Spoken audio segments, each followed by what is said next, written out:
If you've ever wanted to make the most amazing black and white cookies but don't live in Manhattan, then you've got to try my black and white cookie recipe. And if you like this video, don't forget to hit that like button and subscribe. Hey, you're watching Preppy Kitchen, where I, John Cannell, teach you how to make delicious homemade dishes to share with your family and friends. These black and white cookies will be ready in a snap, so let's get started. Set your oven to 350. These cookies have no chill time and they're going to be done before you know it. We're going to measure out 1 1/3 cups of flour, and I'm using my scale today, so don't forget to turn it on. That's 160 grams. I'm going to add half a teaspoon of salt just to give a little bit of contrast. If you're using a fine grained salt, do not use the full half teaspoon, use less. For leavening, I'm using half a teaspoon of baking soda. The baking soda is going to react with the buttermilk and give you a really light, fluffy, amazing cookie. Give it a quick whisk, and we're going to set this aside and grab our mixer. I'm popping a paddle attachment onto my mixer. If you're using a hand mixer, those beaters will work just fine. These cookies need 85 grams or 6 tablespoons of butter, so almost a stick. Give that a cream to get it started. Just mix on high. Now I'm gonna measure half a cup of sugar. It's 100 grams. Add the sugar in. You're gonna let this mix up, but you're gonna scrape the bowl down as well because it's really not enough material for your mixer to grab on and mix really well. Scrape the bowl down, mix it once more. Once your butter and sugar are all creamed, you're gonna add 1 large room temperature egg. Just crack it in, but no shells. Mix that egg in, and we're gonna add 2 teaspoons of a nice vanilla. This is some unmixed nonsense. It's so crazy right now.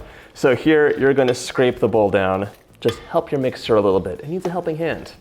Mix once more, let it become really nice, creamy, smooth, and homogeneous.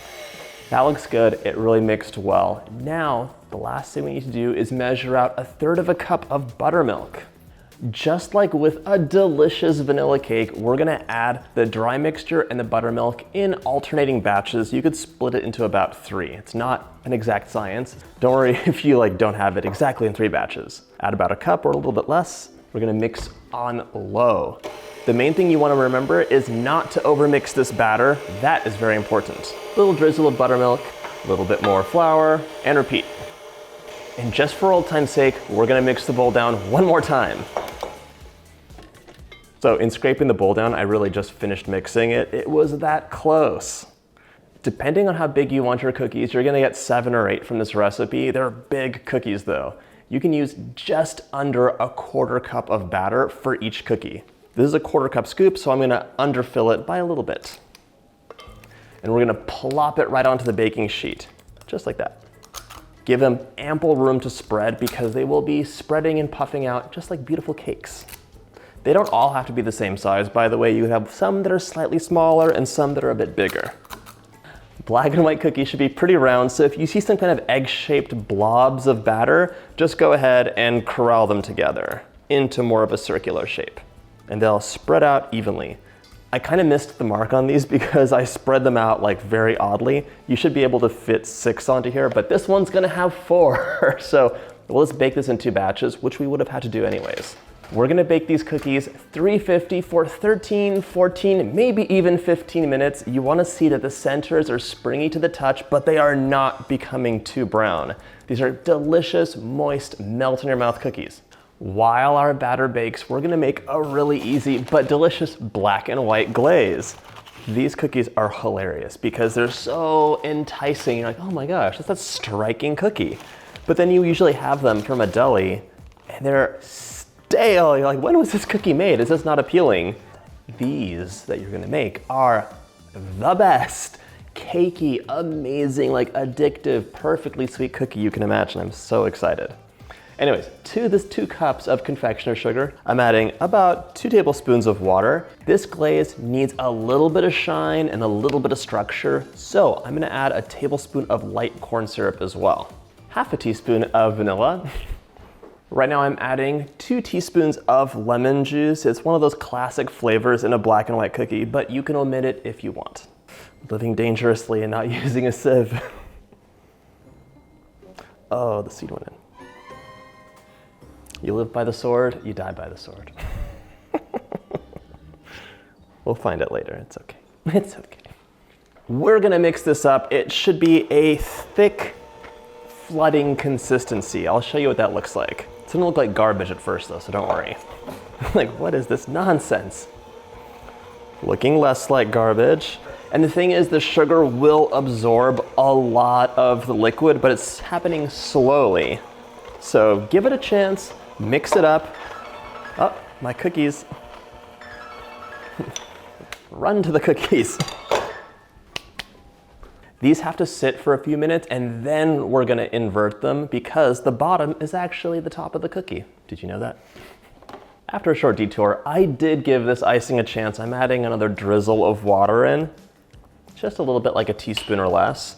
Now continue mixing it and I wanna see a nice consistency this time. Okay, let's take a look. See how that flows really gracefully off the beaters? That's what you want to have. It's just nice, silky, moving slowly. If it's too thin, it's going to spread way too far and your cookies are going to look like a mess. That's the white. Now it's time for the black. Here we have just about half. You want to split this up into 2 equal-ish batches, although we're adding some cocoa powder to the chocolate batch, so it can be a little bit smaller. Here's the deal with the chocolate side. If you're using a normal, natural, unsweetened cocoa powder, it's gonna be a beautiful chocolate color, but we want these to be black and white cookies. So I'm using a Dutch processed cocoa today. We're gonna use 3 tablespoons, and as you might be able to see, this is solid cocoa rocks, unacceptable. So we're just going to sieve it out. Very important. Now we're gonna mix it up, and once again, it's gonna look like garbage, but it's gonna come together. Little drizzle of water. That cocoa powder really adds like a lot of heft to your icing, so you're gonna have to add a few more teaspoons of water, at least, to get the same consistency as the vanilla lemon frosting. In addition, this is looking just a hair less glossy than I'd like, so I'm gonna add in just a teaspoon of corn syrup. Mix it in, and then we're ready. There we go. That is the same consistency as the vanilla, right where I want it to be. If you made your frosting in advance and the cookies aren't cool, just cover it because it will dry out and form a skin, and that's not your favorite thing. Otherwise, you're ready to go. I baked these on silpats, they're silicone mats. Nothing sticks to them, it's so amazing.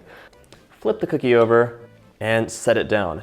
That is the side you're gonna decorate on, but they do have to be completely cool. You should let these set on the silpats or whatever baking sheet you're using for about 2 to 5 minutes. Repeat that process for the rest of your cookies.